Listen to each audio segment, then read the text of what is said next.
Petroleum मसनूआत की कीमतों में इजाफा रात के होने वाले इजाफे के बाद मियांवाली के शहरियों और ट्रांसपोर्टर्स ने शदीद रद्द-ए-अमल का इजहार करते हुए इसे महंगाई की नई लहर का पेशखैमा करार दे दिया। इसी हवाले से तफसीलात देखिए अशफाक अहमद की इस रिपोर्ट में। फिनांस डिवीजन हुकूमत पाकिस्तान की जानिब से जारी करदा नोटिफिकेशन के मुताबिक पेट्रोलियम मसनूआत की कीमतों में एक बार फिर बड़ा इजाफा कर दिया गया। पेट्रोल 5 रुपये 77 पैसे जबकि डीजल 6 रुपये 47 पैसे फी लीटर महंगा हो गया। हुकूमत की जानिब से रात गए कीमतों में इजाफे के ऐलान के बाद शहरियों में तशवीश की लहर दौड़ गई। तेल की कीमत वधी है उस तो गरीब आवाम बड़ी परेशान है ते बराए मेहरबानी तेल दी कीमत घट की वजो ताते हर गरीब बंदा खुशहाल थी वे को अगला रोजगार नंढी वे।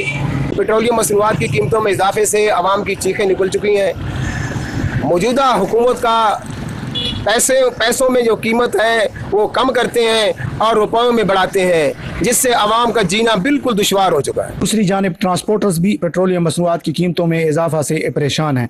उनका कहना है कि डीजल की कीमतों में इजाफे से गाड़ियों के अखराजात बढ़ जाएंगे, जिसके असरात बिलाखिर मुसाफिरों पर पड़ेंगे। डीजल रात रोजाना महंगा थींदे, किराया हुआ सवारी सब पूरा किराया नीने दी बार महीने साढ़े 5-5 हज़ार का चलान 3-3 हज़ार का चलान कीता ने।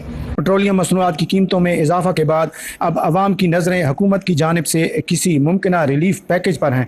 ताहम शहरियों का कहना है कि महंगाई के इस बोझ को मज़ीद बर्दाश्त करना उनके लिए मुश्किल होता जा रहा है। पेट्रोलियम मसनूआत की कीमतों में रात को किए जाने वाले इजाफे को मियांवाली के शहरियों ने मुस्तरद कर दिया है और उन्होंने मुतालबा किया है कि रात को किए जाने वाला पेट्रोलियम मसनूआत की कीमतों में इजाफे को फौरी तौर पर वापस लिया जाए ताकि अवाम सुख का सांस ले सकें। कैमरामैन दानियाल शहजाद के साथ इशफाक अहमद, रोज़ न्यूज़, मियांवाली।